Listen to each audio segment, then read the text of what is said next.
एक बार फिर से आप सभी को नमस्कार। पिछले वीडियो में हम लोग क्लास 10 का मैथ का क्लास कर रहे थे, जो चैप्टर 2 था, और उसका हम लोग अभी बेसिक जो फार्मूला है, क्या है चैप्टर में कौन कौन से फार्मूले यूज होंगे, उसकी क्लास कर रहे थे। तो पिछले क्लास में हम लोग पिछले वीडियो में समझे थे कि बहुपद होते क्या हैं, बहुपद के सामान्य रूप क्या हैं और बहुपद के प्रकार क्या हैं, फिर उसके सामान्य रूप क्या है, ये चीज़ समझे थे। आज हम लोग को उसी चैप्टर 2 का ही करेंगे, आगे का क्लास करेंगे, बेसिक कंसेप्ट ही करेंगे। चैप्टर 2 का बेसिक कंसेप्ट ही करना है। आज हम लोग को पढ़ना है कि बहुपद के जो है शून्यक क्या है, शून्यक क्या होता है, शून्यक, बहुपद के शून्यक या इसको मूल भी बोलते हैं। शून्यक या मूल क्या होता है, बहुपद के शून्यक या मूल क्या होता है। तो शून्यक या मूल का मतलब कि बहुपद में चर का वह मान, बहुपद में चर का वह मान जो पूरे बहुपद को शून्य कर देता है। जैसे यहाँ पर मैंने यहाँ लिखा कि 2x + 5 और शून्यक निकालना है तो बराबर में रख लिए 0। अब यहाँ से समझते हैं कि ये शून्यक या मूल का मतलब क्या है। तो ये चर का वह मान, ये चर का वह मान जो इस पूरे मान को 0 के बराबर कर दे, तो ये कहलाएंगे उस बहुपद के क्या हो जाएंगे, शून्यक हो जाएंगे या मूल बोलेंगे। तो यहाँ से 2x और जब ये 5 है इसको साइड चेंज कर लीजिए, प्लस में है तो ये माइनस में जाएगा, और x बराबर ये -5 और ये 2 गुना में है, यहाँ आ जाएगा बट्टा में 2। यानी x का ये जो मान है -5/2, यही इसके शून्यक है। क्योंकि जब यहाँ पर देखिए ये 2x था +5 था, और यहाँ पर जब रखेंगे इस x का मान तो इस पूरे मान को क्या कर देगा, 0 कर देगा। देखते हैं 2x के जगह पर कितना, -5/2 और प्लस में है 5, तो ये 2 से 2 कैंसिल हो जाएगा, -5 + 5 कितना आ जाएगा, 0। तो यही ये बहुपद का क्या है, शून्य।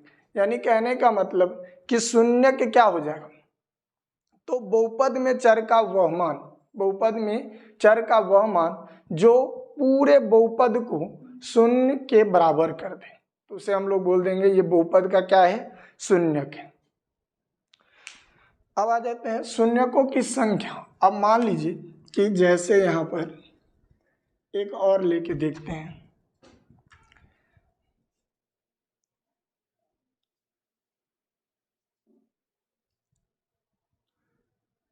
एक और क्वेश्चन करके देखते हैं। x² लिया, x² - 3x + 1। अब इसके शून्यक की बात करते हैं तो बहुपद को हम लोग क्या चीज़ से लिखते हैं, p से, पोलिनोमियल, और ये x के टर्म है तो x बराबर यहाँ या ऐसे चलिए कि x² है -3x + 1 और बराबर में 0 ले लेते हैं। अब इसके शून्यक कैसे निकालेंगे शून्यक, तो यहाँ से x के लिए जो है x बराबर 1 रख के देखते हैं। यदि x बराबर 1 रखते हैं और देखते हैं कि क्या इस पूरे का मान 0 आ जाता है, तो यहाँ x है, x के जगह पर 1 और 1 का स्क्वायर करेंगे, -3 × x है, x के जगह पर 1 + 1 बराबर 0। 1 का स्क्वायर 1 होगा, 3 × 3 और 1, तो यहाँ बराबर में 0। तो ये 1 और +1 2 हो गया, और ये -3 बराबर में 0, तो 2 में से 3 जाएगा तो -1 बराबर 0। क्या ये पूरे x का जब मान 1 रखें तो क्या ये पूरे बहुपद का मान 0 आया, नहीं आया, तो इसको शून्यक नहीं बोलेंगे, इसको शून्यक नहीं बोला जाएगा, क्योंकि x का ये जो 1 मान है इसके लिए 0 नहीं लाता है, तो इसको शून्यक हम लोग नहीं बोलेंगे। अब यहीं देखिए थोड़ा इसमें चेंजिंग कर देते हैं क्वेश्चन को। यहाँ 1 की जगह पर 2 ले लेते हैं। तो यहाँ x बराबर, अब 1 रखने पर देखते हैं कि x बराबर जब 1 लेते हैं तो क्या इस बहुपद का मान 0 होता है। तो देखिए बहुपद के लिए p और x के टर्म है तो x लिखे बराबर में 0, यानी p x के जगह पर क्या है p x, यानी बहुपद क्या है हमारा x स्क्वायर है माइनस 3x है प्लस में 2 है बराबर में 0 है। जब x के जगह पर 1 रखेंगे तो 1 का स्क्वायर माइनस 3 इंटू 1 प्लस 2 बराबर में 0। 1 का स्क्वायर 1 माइनस 3 प्लस 2 बराबर में 0। 1 प्लस में और 2 प्लस में, दोनों जुड़ के 1 और 2 कितना हो जाएगा 3 माइनस 3 बराबर में कितना 0। 3 से 3 जाएगा 0। तो देखिए x का मान इस बहुपद के लिए, जो x का मान जो 1 है इस बहुपद के लिए क्या है 0 आ गया, तो यही है इसके 0। तो और भी देखते हैं क्या x का मान यदि 2 रखते हैं तो क्या 0 आता है। तो देखिए x स्क्वायर है माइनस में 3x है प्लस 2 है बराबर में 0 है। x के जगह पर 2 रख के देखते हैं तो 2 का स्क्वायर माइनस 3 इंटू एक्स के जगह पर 2 प्लस 2 बराबर में 0। तो यहाँ हो जाएगा 2 का स्क्वायर 4 माइनस 3 दूना 6 प्लस 2 बराबर में 0। 4 प्लस में 2 प्लस में 4 2 6 माइनस 6 बराबर में 0। तो 6 बराबर 6 में से 6 गया तो 0 बराबर 0। तो क्या है कि x बराबर 2 भी इस बहुपद का क्या है शून्य है। तो क्या इसके शून्य कब तक निकालते रहेंगे कि कितना शून्य होगा, 1 रखे 2 रखे तो 0 आ गया, कितने शून्य हो जाएंगे, इस तरह से कब तक निकालते रहेंगे।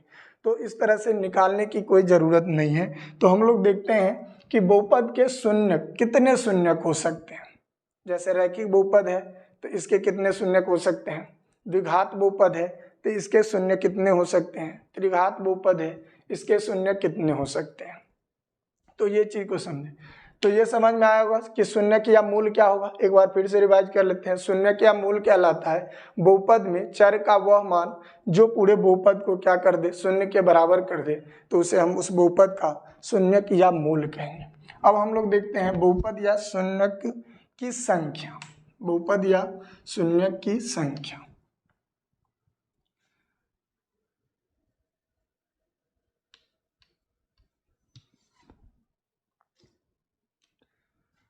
आगे हम लोग को है बहुपद,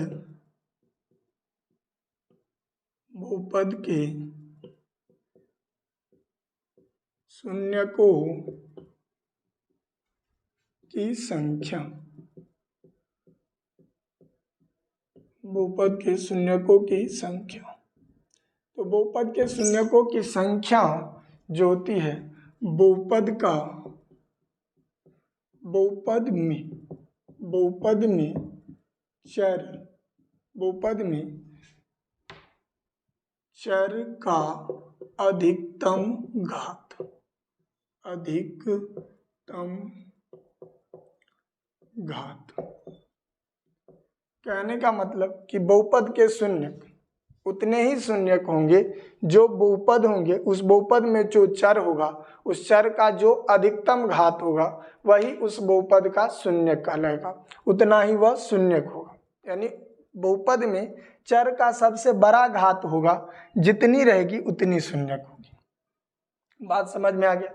जैसे यहाँ पर लिखे कि 2x प्लस 2 माइनस 2 बराबर 0 ले ली। अब इसके शून्य कितने होंगे, तो चर का अधिकतम घात कितने हैं, कुछ नहीं तो 1, तो इसके शून्य कितने होंगे 1 होंगे। जैसे यहाँ लिखा 2x square plus 3x minus 4, इस बहुपद के शून्य कितने होंगे, तो अधिकतम घात कितना है 2, तो इसके शून्य कितने हो जाएंगे 2 हो जाएंगे। मैंने लिखा 4x cube plus 9x square minus 4x minus 9, इसके शून्य कितने होंगे, तो 2 है 1 है 0 भी है और यहाँ 3 है अधिकतम, तो इसके कितने शून्य हो जाएंगे 3 हो जाएंगे। अब आगे बढ़ते हैं हम लोग कि शून्यकों की शून्यक और गुणांकों के बीच में संबंध क्या होता है। तो शून्यक समझ में आ गया कि शून्यक किस बहुपद के कितने होंगे, तो जिस बहुपद के अधिकतम घात जितने उतने ही शून्यक होते हैं। अब हम लोग समझते हैं कि बहुपद के शून्यक और गुणांकों के बीच में संबंध क्या होता है।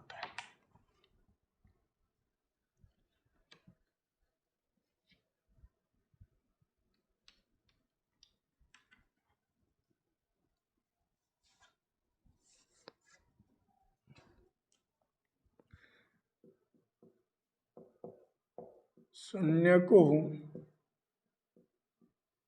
और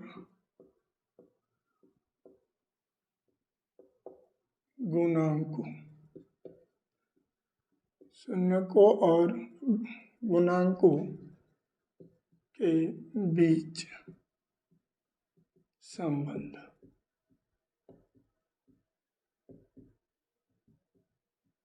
शून्यकों और गुणांकों के बीच संबंध।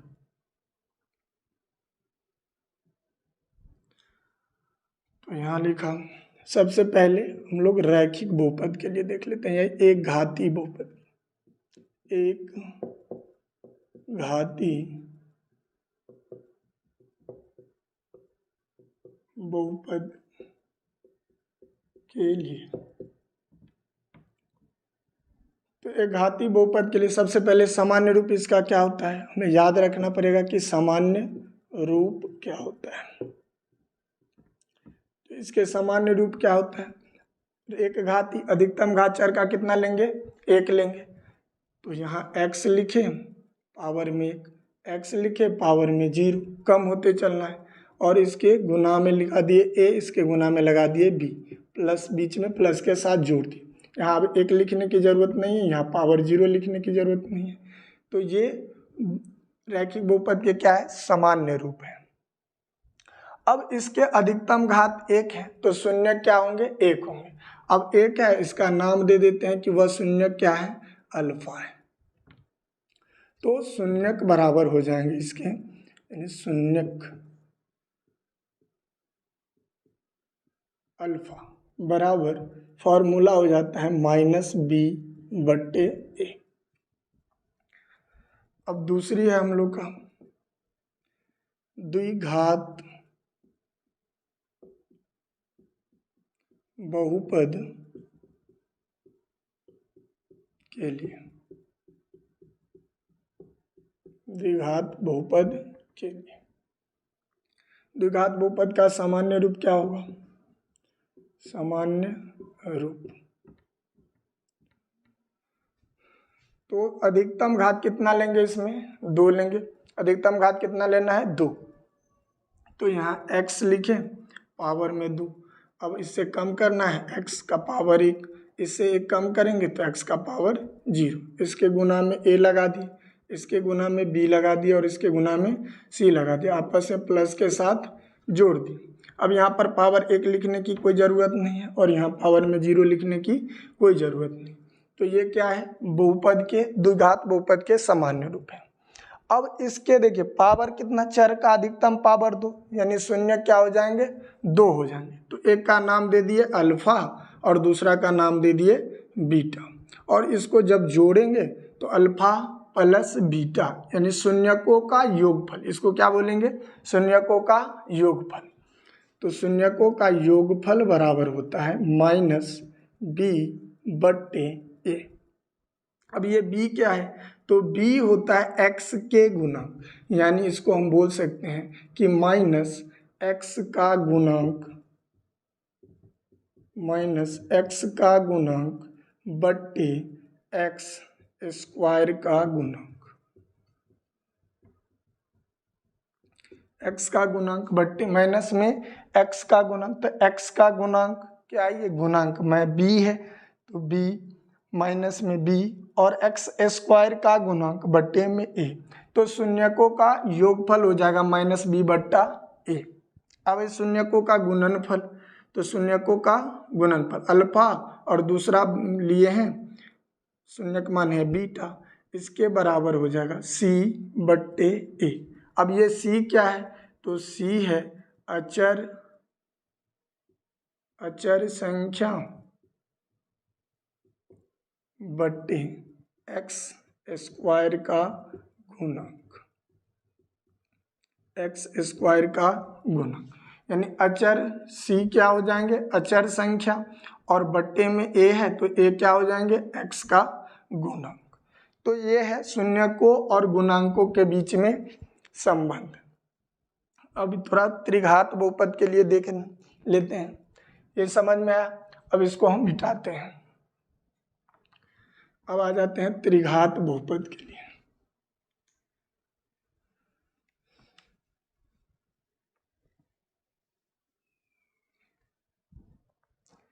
तीसरा है त्रिघात बहुपद के लिए। त्रिघात बहुपद के लिए तो त्रिघात बहुपद का सामान्य रूप, सामान्य रूप, तो त्रिघात कितना घात लेना है, अधिकतम चर का घात कितना, 3 लेंगे। तो x लिखे, इसके पावर में 3। अब इससे एक कम तो एक्स स्क्वायर, इससे एक कम x का पावर 1, और इससे एक कम 0। इसके गुना में a, इसके गुना में b, इसके गुना में c, और इसके गुना में d। ये a b c d क्या है, कोई अचर संख्या है। अब इसको आपस में प्लस के साथ जोड़ देते हैं। अब यहाँ पर पावर में 1 लिखने की कोई ज़रूरत नहीं है, यहाँ x का पावर 0 लिखने की कोई ज़रूरत नहीं है। तो ये हो जाते हैं त्रिघात बहुपद के सामान्य रूप। अब यहाँ अभी हम लोग देखें क्या कि शून्यक, तो जिस बहुपद के चर का अधिकतम घात जितना वही उसका शून्यक। तो अधिकतम घात कितना होते हैं त्रिघात के, 3। तो इसके शून्यक कितने हो जाएंगे, 3। तो एक का नाम दिया अल्फा, दूसरा का नाम दिया बीटा, और तीसरा का नाम दिया गामा, और इसको जोड़ दिया। तो ये बन गया क्या, शून्यकों का योगफल, alpha plus beta plus gamma बराबर हो जाएंगे -b बट्टे a। यानी कहने का मतलब कि माइनस x का गुणांक, एक्स स्क्वायर का गुणांक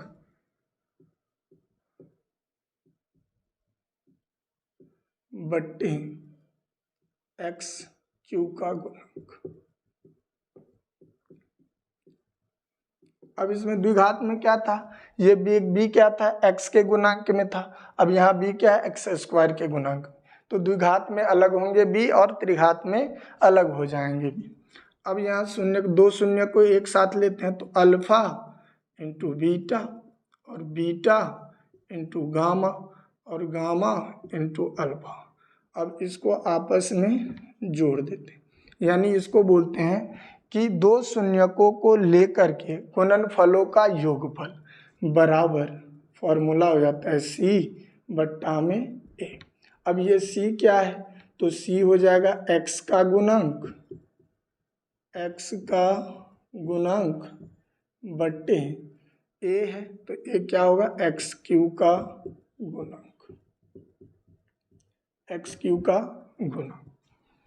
तीसरी है कि तीनों शून्यकों को लेकर के उसके गुणनफल, तो एक है अल्फा, दूसरा है बीटा, और तीसरा है गामा।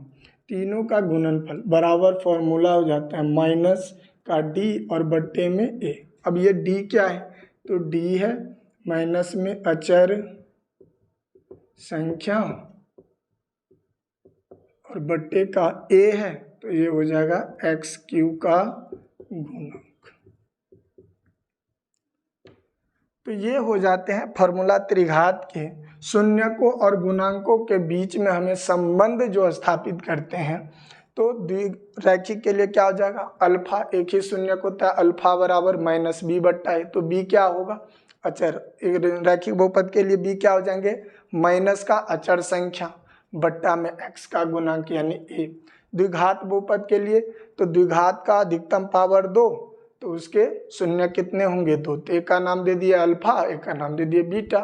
अब दोनों में संबंध हमें ज्ञात करना है कि शून्यक और गुणांक, सॉरी 1 मिनट के लिए लाइट कट गया है दोस्त।